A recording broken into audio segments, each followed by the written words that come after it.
Hello friends, welcome to my channel and thanks for watching this video. So we have ended with very interesting week on the Wall Street where instead of all the political and geopolitical mayhem, stock market is telling us something else.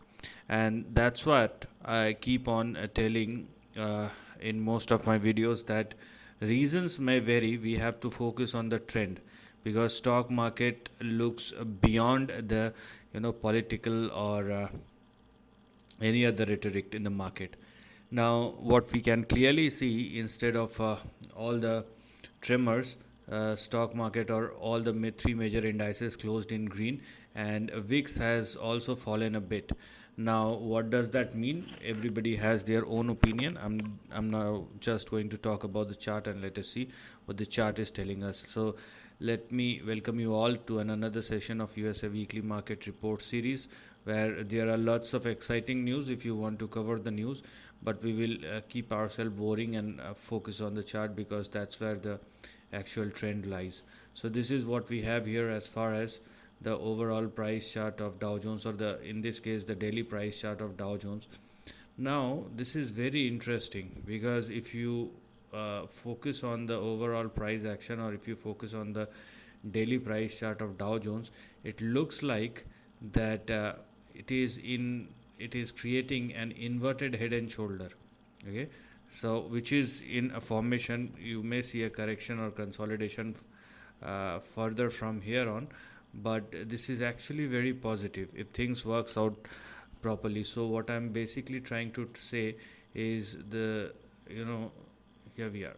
This is what I'm talking about, that Dow Jones is now in a formation of a kind of uh, inverted head and shoulder, but we want breakout because we want confirmation.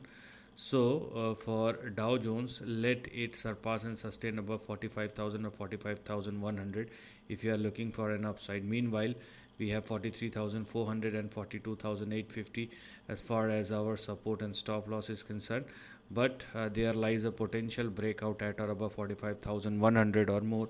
So let the breakout happen in Dow Jones. Now let us talk about Nasdaq, and let me show you what Nasdaq is all about. So Nasdaq Composite. Now let me zoom this section because so this is what has happened as far as Nasdaq is concerned. It has gone through a very sharp downside in a quick time, and then everything is recovered. So whatever has to happen in the market has already done and dusted. I have talked about the big target or big range, so you can please refer my previous videos. Here, as far as the current price chart of Nasdaq is concerned, Nasdaq has recovered, and moving forward we have our support at 21,400 and stop loss at 21,320. So if Nasdaq continue to trade and sustain above both these levels, then the uptrend will continue from here on. That is something which you need to look at. Now if you look at the very near term target, then if Nasdaq continue to trade and sustain both above 21,300 and 21,420, then the next big swing may push, or the least which one can expect in Nasdaq is your near term range, which will be in between 21,800 and 22,000 moving forward. Now let's talk about S&P 500, which moves as similar as we have seen in Nasdaq. So here we are. This is what I'm trying to say. Although it's not as strong as Nasdaq, but the moves are quite similar. That's what I'm trying to say over here. So a sharp correction, and then right now it is in a recovery mode.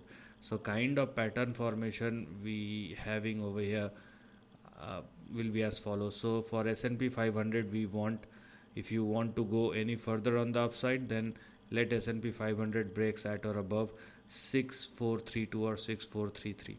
Right now the range is looking something like this, where we have this particular line representing our support and stop loss. So do not go below, here we are, do not go below 6270 as far as the support and stop loss is concerned, and let S&P 500 surpass and sustain above 6432 or more, or 6433 or more, in which case you will have your next big swing, which may push S&P 500 in between 6,500 and 6,700 moving forward.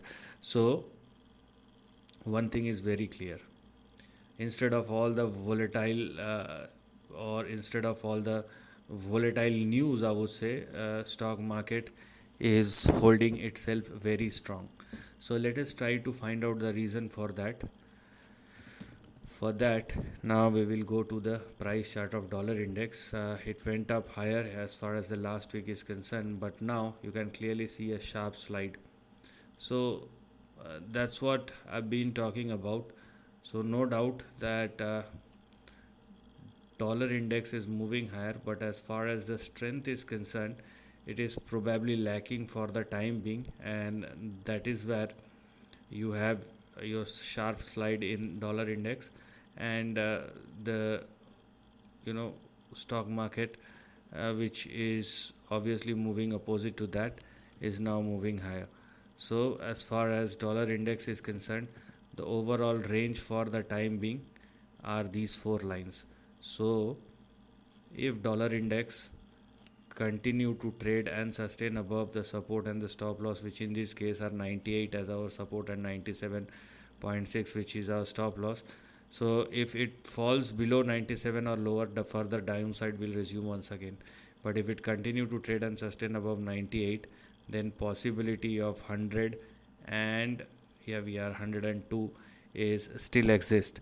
But dollar index went up to 100, and from there what we have seen is a sharp correction, but it is trading, or it is still trading in between or at or above 97 and 98, which is something to look at.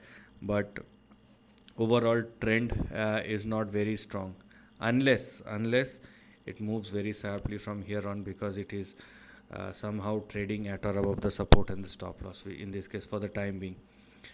Now let us talk about one very important thing, and that is the price chart of gold futures. So gold futures, as I have said about the consolidation in the past, you can clearly see gold futures now hits the upper end of the range once again. So it is not showing any sign of weakness.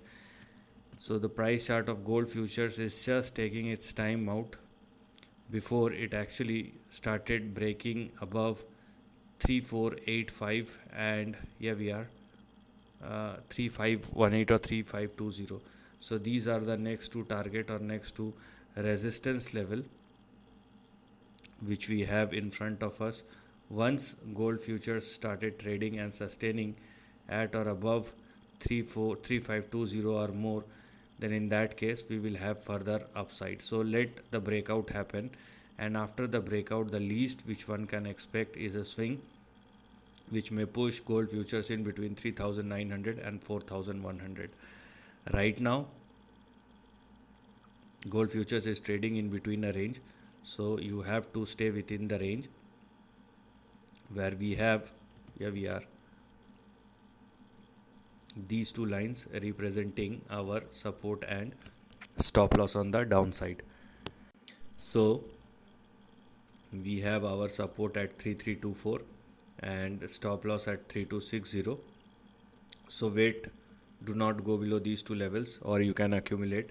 Once there is a breakout above 3484 and 3520, you will have further up move, which one should look at, because the overall trend is indicating some more consolidation. But as I have just said, and I have been talking about this previously or for the last couple of months, that the gold is in a consolidation, but the overall trend is extremely strong. So what is shining is the yellow metal. And as far as the stock market is concerned, because we have seen a sharp downtick in the dollar index, and stock market or the equity market rejoiced it. And as far as policies are concerned, market is definitely looking beyond policies, otherwise it would not have moved the way it has as far as the close is concerned. So have faith on the market, but just go with the levels. and not by the news. So this is the end of the video. Thanks for watching.